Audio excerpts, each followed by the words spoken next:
हरि ओम तत्सत।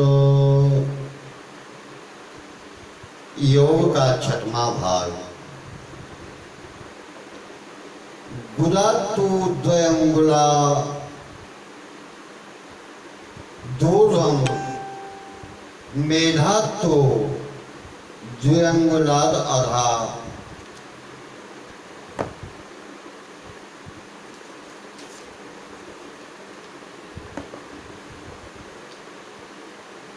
चतुरंगुल विस्तार माधारम बदलते समय।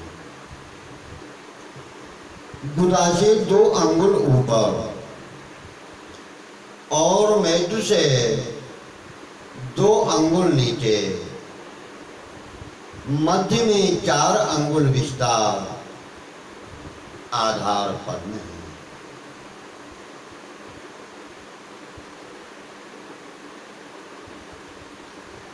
तस्मिन्नाधार पद में च कर्णिकायां सुशोभना त्रिकोणा वर्तते योनि सर्वतंत्रेषु गोपिका।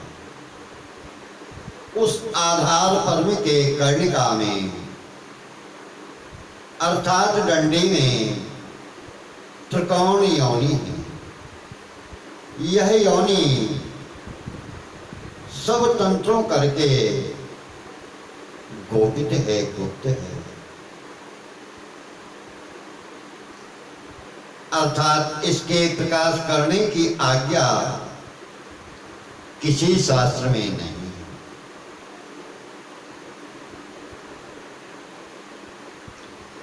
तत्व विद्युल्लताकारा कुंडली पर देवता शार्धत्तेकारा कुटिला सुषुम्ना मार्ग संस्थिता।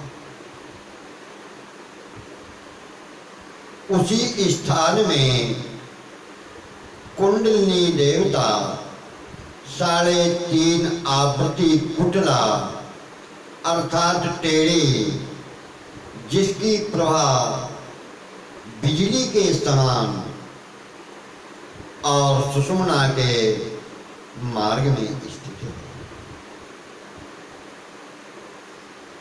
जगत संसृष्टि रूपा था निर्माणे सतदोदिता वाचां वाच्या वाग्देवी सदा देवै नमस्कृता। वही कुंडलिनी जगत की बहुत प्रकार से उत्साह पूर्वक रचना करने की रूप है और वाग्देवी है। अर्थात उसी से वाक्य का उच्चारण होता है। इस कुंडलिनी देवी को देवता लोग भी नमन करते हैं। इडा नामिनी तु यानाडि दक्ष मार्गे व्यवस्थिता सुषुम्नायां समाश्लिष्य दक्षिणासा देवता। जो इडा नाम नाड़ी वाम भाग में है, वह सुषुम्ना को आवृत करती हुई उससे मिली हुई नासिका के दक्षिण द्वार को जाती है। पिंगला नाम या नाड़ी दक्ष मार्गे व्यवस्थिता सुषुम्नासा समाश्लिष्य वामनासा देवता। दक्षिण मार्ग में जो पिंगला नाड़ी है, वह सुषुम्ना के सहारे होकर के नासिका के वाम द्वार को जाती है। इरा पिंगलियोर मध्य सुषुम्ना या भवेत् खलु सतिस्थानेषु च सत्शक्तिं षट्पदमं योगिनो विदुः। इरा पिंगला के मध्य में सुषुम्ना है। इस सुषुम्ना के 6 स्थान में 6 शक्तियां हैं। उन शक्तियों के नाम इस प्रकार हैं: डाकिनी, हाकिनी, काकिनी, लाकिनी, राकिनी, साकिनी। इन्हीं 6 स्थानों में 6 पद्म हैं। उनके नाम इस प्रकार हैं: आधार, स्वाधिष्ठान, मणिपुर, अनाहत, विशुद्ध और आज्ञा। इनको अपने ज्ञान से योगी लोग समझते हैं। पंचम स्थानम सुषुम्नाया नामानि शुर्वहूनि च प्रयोजन वसात्तानि ज्ञातव्यानीति शाश्वतम्।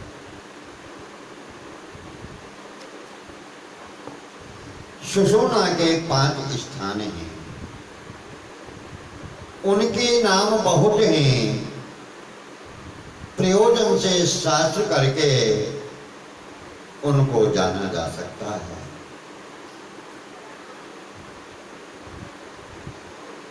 अन्यायास्त्र परानाड़ी मूलाधारात् समुचिता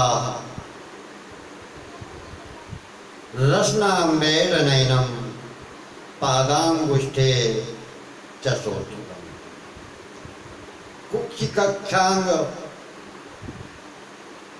कुक्षिकक्षांगुष्ठवर्णम सर्वांगम वायुकुक्षिकं लब्धान्ता वै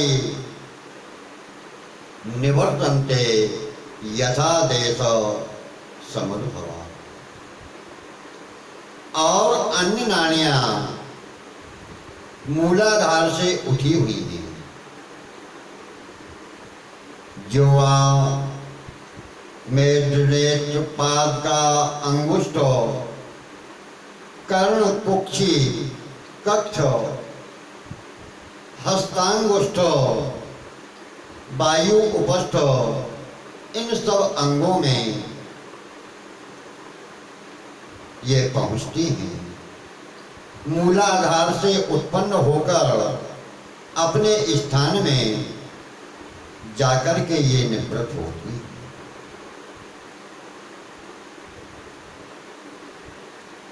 एताभ्य एव नाड़िभ्यः शाखोपशाखतः क्रमात् सार्धं लक्षत्रयं जातं यथा भागं व्यवस्थितम्।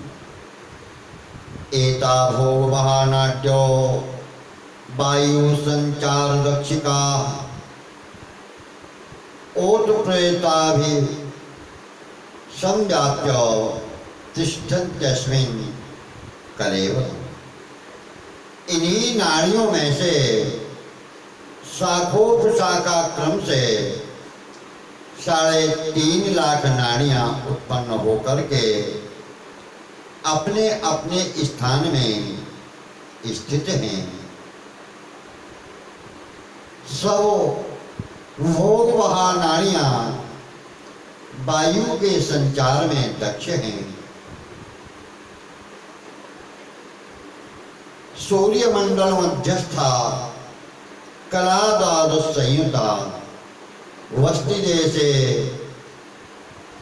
जुलद वहने वर्तते चान्नपातिका। वैश्वानराग्निरेषा वै मम तेजो सुसंभवा करोति विविधं पाकं प्राणिनाम देहमास्थिता। 12 कला संयुक्त सूर्य मंडल के मध्य में प्रज्वलित अग्नि है। वस्ति देश में अन्न का पाचन करती है। वह वैश्वानर अग्नि हमारे तेज से उत्पन्न है। प्राणी के शरीर में स्थित होकर के नाना प्रकार से भोजन को पकाती है, पचाती है। आयु प्रदायको हनर बलम पुष्टिम ददाति सा शरीर पाटवम चारे ध्वंस रो समुद्र। सो वैश्वानर अग्नि वायु जल और पुष्टता शरीर में कांति का देने वाला और रोगों को नाश करने वाला है। तस्माद्वैश्वानर अग्निं च प्रज्वाल्य विधिवत्सुधि तस्मिन्नं हुनेरि योगी प्रत्यहं गुरु शिक्षा। इस वैश्वानर अग्नि को गुरु की शिक्षा पूर्वक प्रज्वलित करके उसमें नित्य अन्न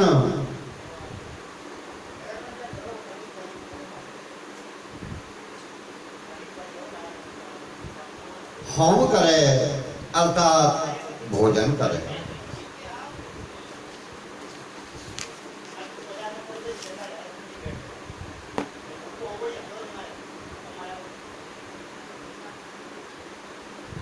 ब्रह्मांड संग के देहे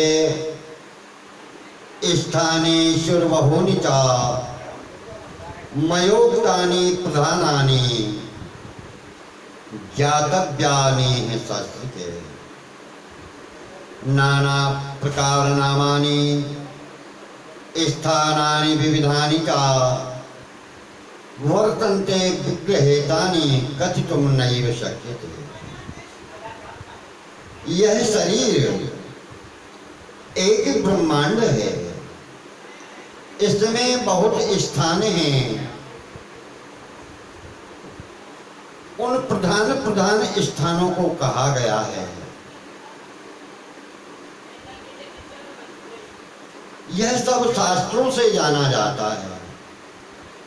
बहुत प्रकार के स्थान और नाम उन स्थानों के हैं जो इस शरीर में वर्तमान हैं, मौजूद है।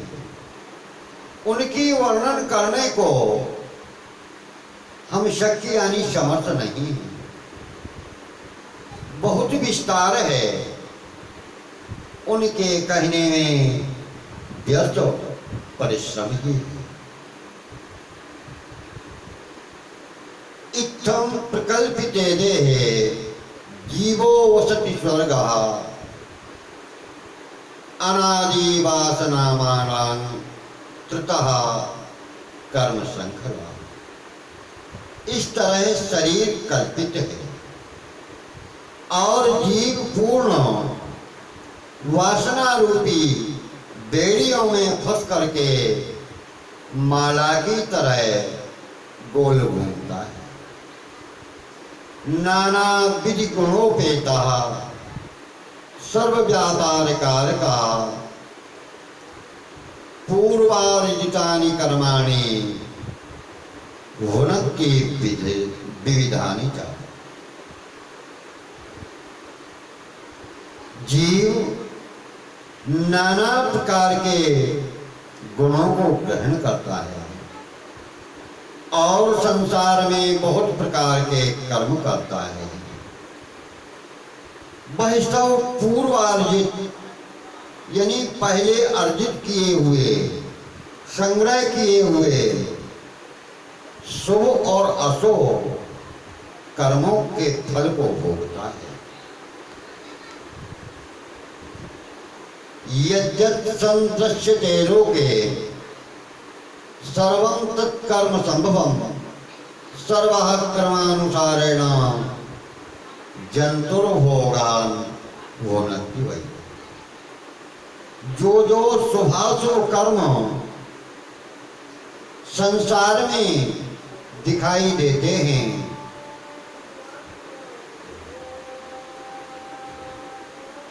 सबका आदि कारण कर्म ही है। प्राणी मात्र अपने कर्म के अनुसार ही सुख और दुख भोग रूप में भोगता है। ये कामादयो दोषा सुख दुख प्रदायका ते स्तर भय प्रवर्तन्ते जीव कर्मानुसार। जो जो काम क्रोध राग द्वेष आदि से सुख दुख होता है वह सब जीव अपने कर्म ही के अनुसार भोगता है। पुण्योपरक्त चैतन्य प्राणान प्रेणाति केवलम वह ये पुण्यतमं प्राप्य भोज्य वस्तु स्वयं है। पुण्य कर्म के करने से प्राणी को सुख होता है और बाह्य वस्तु श्रेष्ठ भोजन आदि नाना प्रकार की वस्तुएं स्वतः ही उसे प्राप्त होती है। तथा कर्म फलात् पुंसा बादुखमेव वा पापोपरक्त चैतन्यम नैव तिष्ठन्ति निश्चितम् न तद्भिन्नो वैश्योऽपि तद्भिन्नो न तु किंचन मायोपहित चैतन्यात् सर्वं वस्तु प्रजायते। यह प्राणी अपने कर्म के अनुसार सुख और दुख भोगता है।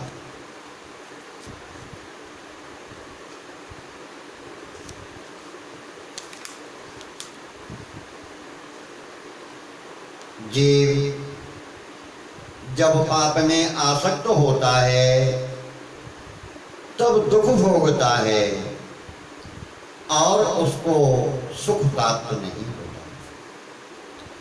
जीव अपने कर्म के अनुसार सुख और दुख भोगता है। इसमें भिन्नता नहीं है। भोगता में भेद नहीं है। चैतन्य आत्मा जब मायोपहित होता है तब सब वस्तु उत्पन्न होती है। हरि ओम तत्सत।